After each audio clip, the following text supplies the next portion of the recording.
أنا اسمي عبد الرحمن، 35 سنة. كنت شغال في براند عالمي، هو اللي علمني صناعة السينابون. جينا بقى معايا أنا إخواتي، علمتهم برضو يعملوا إزاي السينابون بطريقة احترافية بالمواصفات العالمية، فربنا قدرني وعلمتهم حاجة زي كده.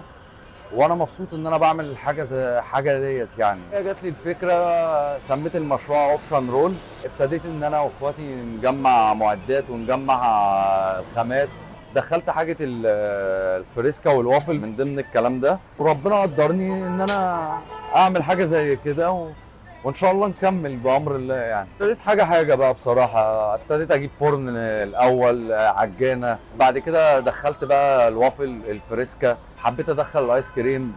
هو احنا كلنا يعني مخترعين حاجه اللي هي سينابون بالايس كريم. قطعه السينابون تطلع عادي، بعد ما بتطلع من الفرن وتحط عليها الصوصات بتاعتها، وبتاخد بولتين ايس كريم وبتاخد من فوقها الصوصات، بس بيبقى طعمها حلو يعني. او افتكاسات ولا حاجه. هي الفريسكا احنا بنستخدمها، بنحط طبقه فريسكا مكسره، وبتاخد ميكس صوص وعليها بولتين ايس كريم من فوق. في فتة وافل. فتة الوافل محلات كتيرة وأماكن كتيرة طبعا بتعملها. هي حاجات احنا بنجتهد فيها بس مش أكتر ولا أقل. متعشمين في ربنا نكمل والمشروع ده يكبر ويبقى براند مصري، بس مش أكتر ولا أقل.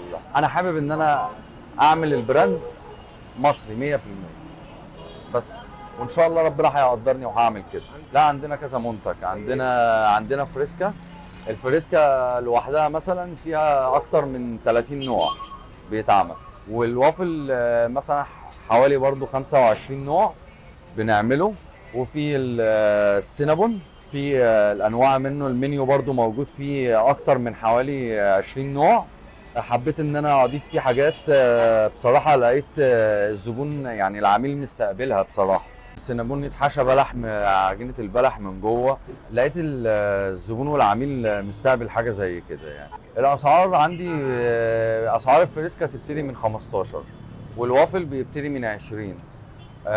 أسعار السينابون تبدأ من 40، اللي هي الميني بون الصغيرة بتبدأ من 40.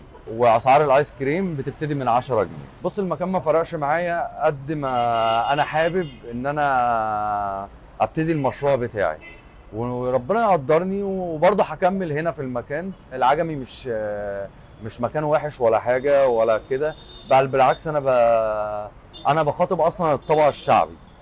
يعني انا بخاطب الناس اهلي، فما فرقتش معايا قصه المكان قد ما فرق معايا ان انا اقدم منتج كواليتي بتاعه عالي.